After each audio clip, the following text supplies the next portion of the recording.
who goes out of their way to kind of... I haven't listened to a lot of their stuff outside of just what I hear around. And I heard that song because Tasteless played it somewhere. I can't remember where we were, but I was talking to Tasteless and he was playing the music and put that song. Tasteless has a good taste in music, lads. He has a good one. I like it.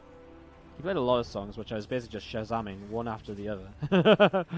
Just got to keep up to date with all those tunes, man. Good stuff. Guys, it is time.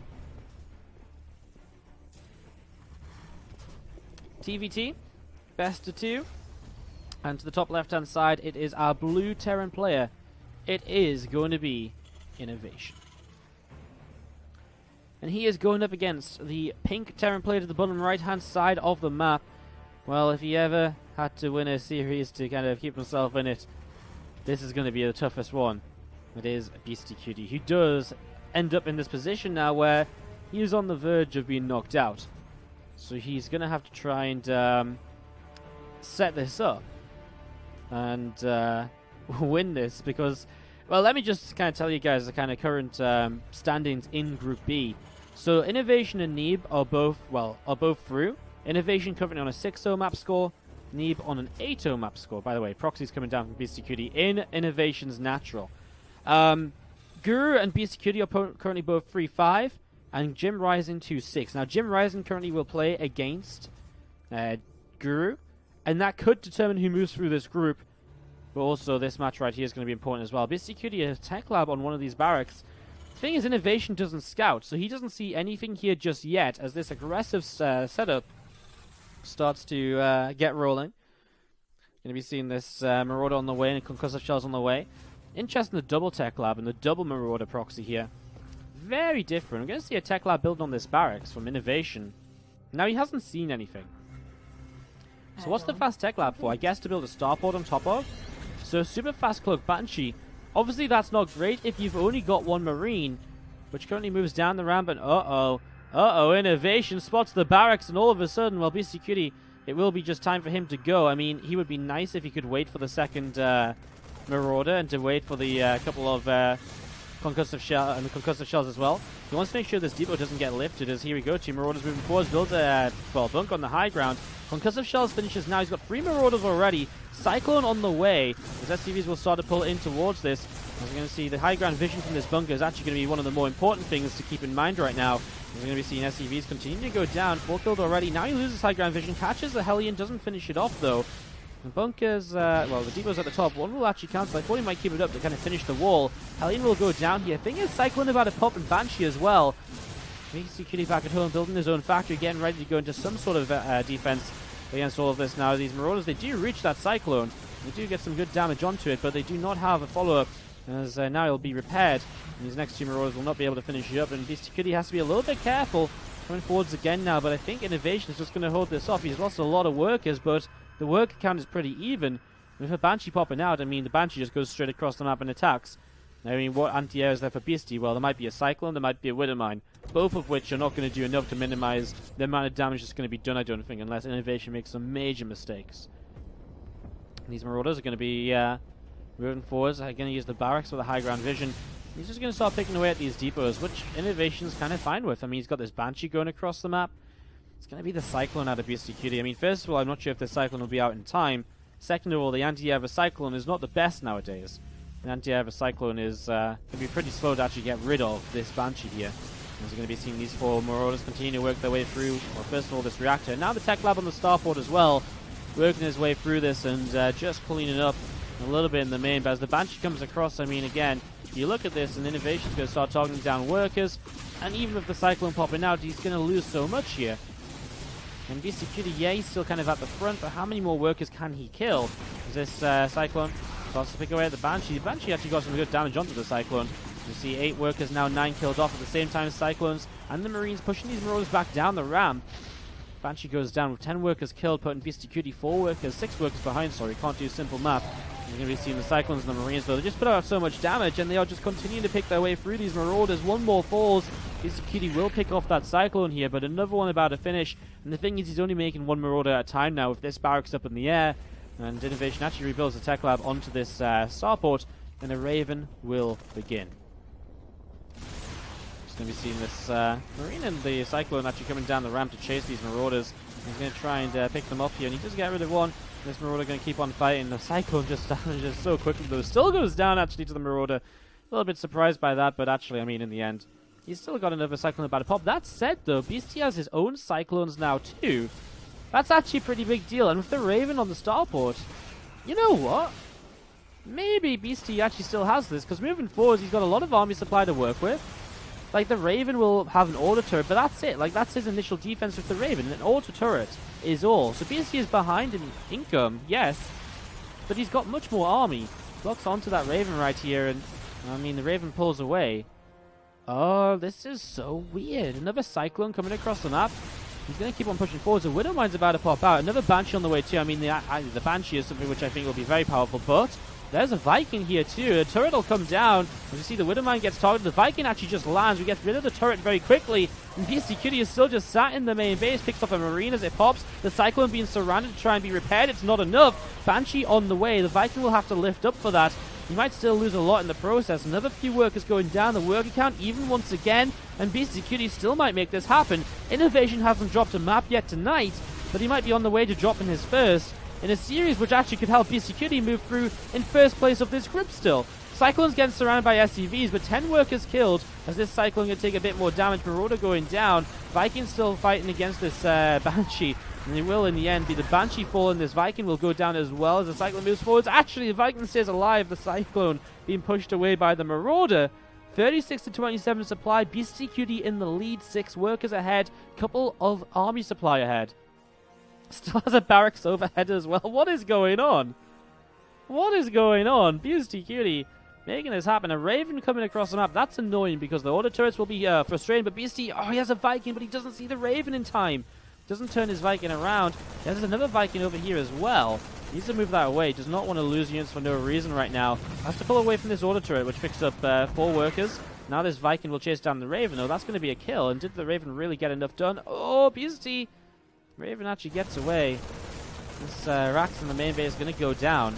Not going to be able to do too much more here. Still a worker lead.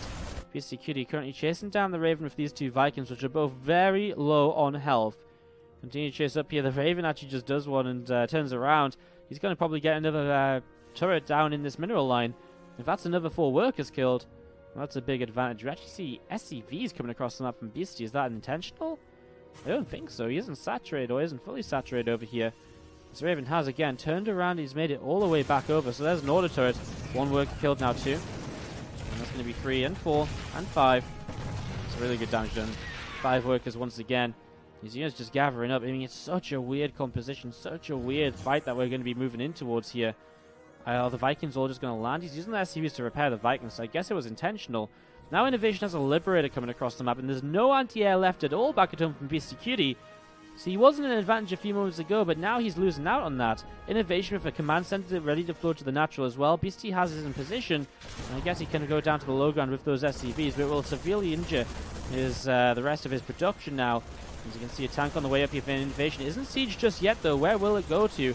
He's actually not going to siege it as these units move up. Actually, that tank might just go down super quickly here. He spreads out, minimizes the damage, and INnoVation will still lose a little bit more on this high ground. The Vikings helping out a lot in this, pulling back this one Viking. It gets repaired. Going to go up to the high ground once again. Now INnoVation will land a Viking. He's got another tank on the way because it's going to pop out next to all of these units. Liberator across the map. I don't even know where that Liberator is right now. There's going to be seeing Vikings turn to fight once again. Beastyqt lost a lot of workers.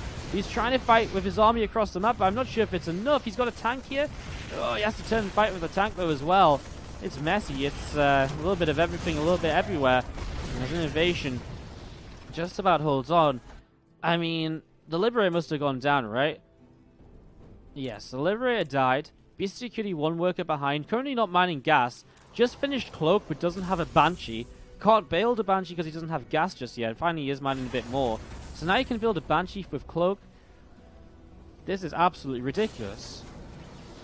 Crazy game right now in game 1 of this 2-map series between INnoVation and Beastyqt. Viking moving around from Beasty up on the high ground here. Just going to get a tank shot 2 onto these Marines. Little bits and pieces. It all adds up right now. Just 1 tank and 1 Viking controlling this location, but now INnoVation gets 2 Vikings out and will take air control. But Beastyqt going to take a opportunity to actually drop down the 3rd base. So he's going to be able to drop down the 3rd command center. We are going to be seeing 2 tanks and these Marines from INnoVation moving down to the low ground. We're going to see what's going to happen next. So they're going to siege up over here. Again, that Viking and the siege tank pulling down to the bottom right. Just going to be seeing this Raven of INnoVation. I can't believe that's actually still alive. I actually completely forgot about the Raven. Oh my god, I forgot the Raven survived earlier. That's actually huge, because that's detection for INnoVation without having to drop down mules, or save up mules, with, well, while being able to drop down mules. Doesn't have to save for scans. Basically coming up the left-hand side, still looking to take an economic lead in this game. 4 workers ahead, 3rd CC building. But now it's Beastyqt that's down in economy. Look at that, down in army. Look at that income bouncing back and forth between the players. The army supply. Yeah, BC had a good advantage for a while after taking that first fight like 6-7 minutes ago. And then he lost a little bit too much there. It's so interesting to see those graphs. I love them. It just tells you so much.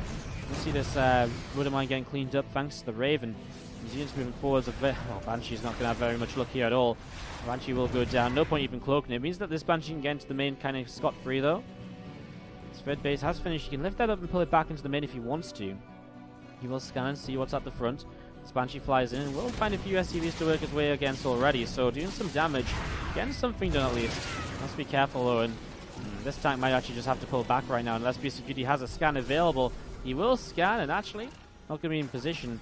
I'm surprised we haven't seen more auto turrets coming down just yet out of INnoVation and just a straight up push up this ramp. Liberator is here as anti-air.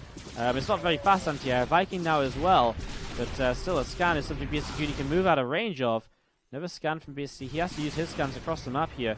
Should just get out of scan range, really, and then he can turn and fight for a lot longer. This Banshee picked up 15 kills. He's 23 workers ahead, Beastyqt, but he's in a heavy contain, which is going to be very difficult for him to break out from. Sets up. I think the Liberator is a game changer, actually. GG.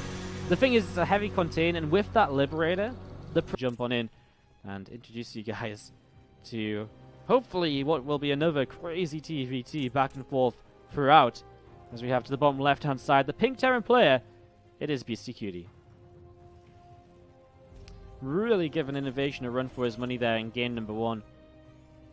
What went wrong for Beasty? The Banshee was doing a great job across the map.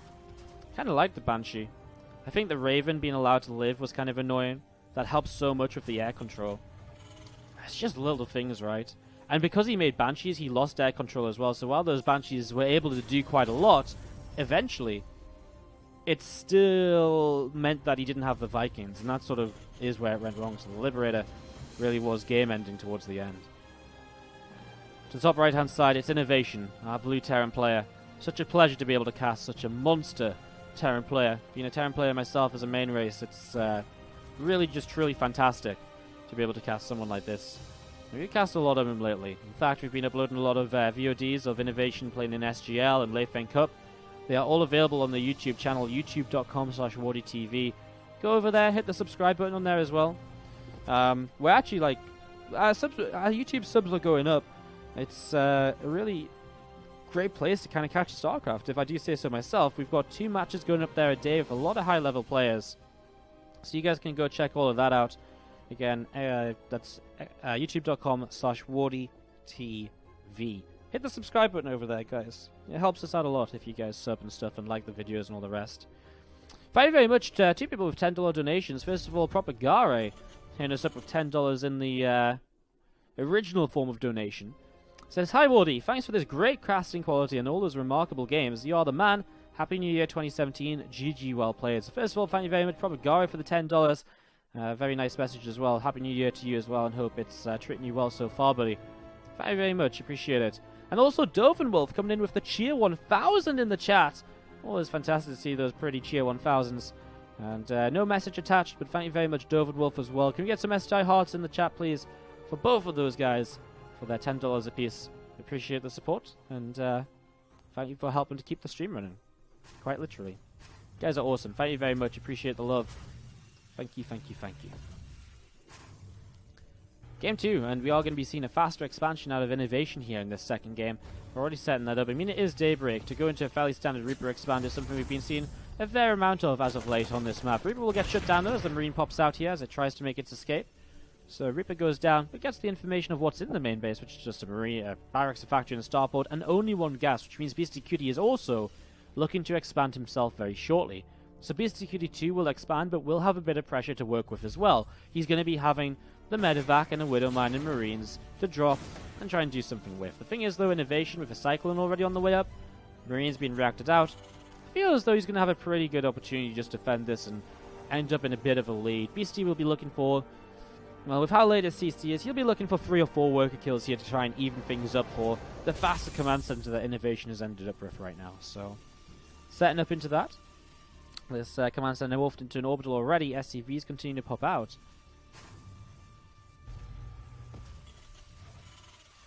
And we're just going to be seeing the starport about to pop up as well for INnoVation as the medevac going up the top side. I mean, INnoVation's seen what this is, and he's expecting some sort of medevac-based pressure, right? So he's already bringing his units into position. Just has to make sure he doesn't let that mine burrow and get too much damage done, basically. So it's going to be seeing this medevac flying through. What am I going to go down instantly? 2 cyclones are just so good. Like, cyclones are crazy. So good. Like in the olden days, cyclones were good because they could push back this anti-air so easily. And they were really good at that, and a little bit of kind of air to ground to ground defense as well. Now they're just insane at ground to ground defense, even though they're pretty crap at pushing back medevacs, etc. You see this Viking is currently working his way through the medevac right here, and it's going to pick it off, so INnoVation cleans up very easily on this side of the map right now. So cleaning on up, nice stuff, and these units just gathering together down to the low ground. Actually, maybe INnoVation go for a bit of a counterattack here. Beastyqt's build has just not worked out at all. He's going to go for a fast bird CC to try and catch up a bit, but INnoVation, having killed off that medevac, has a decent army supply lead, which he's looking to pressure forwards with now, push in, and see what he can do. And if Beastyqt has a plug Banshee follow-up, but already a turret coming into location. There's a Viking here waiting. I'm just going to be seeing these 2 Cyclones picking up the Reaper, and these Marines as well, ready to push on forwards. And again, Beastie doesn't have much of it. He's got a tank on the way. It's not ready just yet. This Banshee flies forwards straight into this turret, backs away. Won't go down, but I mean, he's not really doing much with it at all right now as this next Banshee comes forwards. This will force a scan at least, and he will start to work his way through this Cyclone. There's a scan coming down, and Banshee has to back away almost immediately. Tank coming into play as well will keep these Cyclones back, but actually he flies forwards, and oh no! Beastyqt should have gotten that Banshee away, but he doesn't, and now his base, his command center, has taken a lot of damage. Lifts up, SCVs will come forwards to repair it. But I mean, Beastyqt in a position where he's already down in workers, and now he's not actually mining with a whole bunch of them. INnoVation will back away, and he's actually figuring out that there is actually a third base here. Or is he? Maybe he's just checking. He does see it, so he sees it. Just escapes this way. I mean, it means he can check on the third base if he would like to. As this Banshee currently having a bit of a duke with the Viking, trying to get away, but doesn't look as though it'll happen, although turns once again. Runs into another Viking. It's going to be the end of that one. Banshee does fall, and Beastyqt just continues to fall apart in the early stage of this. The build order choice for INnoVation was good, and it's this kind of straight up Reaper expand. It's kind of a weird one. Like, Beastyqt's build does very well against kind of 2 gas pressure, because he's expanding early while putting on pressure of his own and having units out. But then INnoVation's build does very good against what Beastyqt is doing, but doesn't do as good against 2 gas pressure. It's a very weird, it's kind of always been this sort of like little kind of triangle of builds in TvT where there's like, basically there's like low pressure and an expansion, high pressure with double gas, or medium pressure, which is like a little bit of pressure with an expansion fairly soon behind. So, and it's always kind of had that little bit of a factor where each of these builds have advantages over the other. And in this case, INnoVation's build had that advantage. The low pressure build against the mid pressure build had that advantage, and he played it out well from there as well. And now he's in this position where he's on +1. He's 54 to 30 army supply. Stim's about to finish as well. I mean, in terms of upgrade lead, he is so far ahead. He's got medevacs here too. Like, oh my god, I actually didn't realize how far ahead he is. Obviously, he's missing out on the third base, but he has such a huge army supply to utilize. Like, well, this third CC is probably not going to survive very long at all, as these units are going to come on straight over here, and well, SCVs just pull away. May have been a bit of a waste putting these Cyclones in first. Now the Marines can't, probably could have killed it off otherwise. As we see, the tanks on the high ground will do some good damage. INnoVation gets pushed back, but again, minimizing his opponent's advantages. His opponent's advantage right now is in the third base and economy, so he shuts that down. He slows it down while starting up his third base as well, utilizing his own advantage to get further ahead in the game. We're going to be seeing these 2 medevacs then continuing to head in towards the main base of Beastie in the next few moments. Probably will lose combat shields, might lose stim as well. Beastie very much so just focused on this side of the map right now, which he has to be. There's so many units over here, and so this drop coming in is going to be more or less game ending, and Beastyqt knows it. He types out, and that's going to be his tournament over as INnoVation. He'll take the 2-0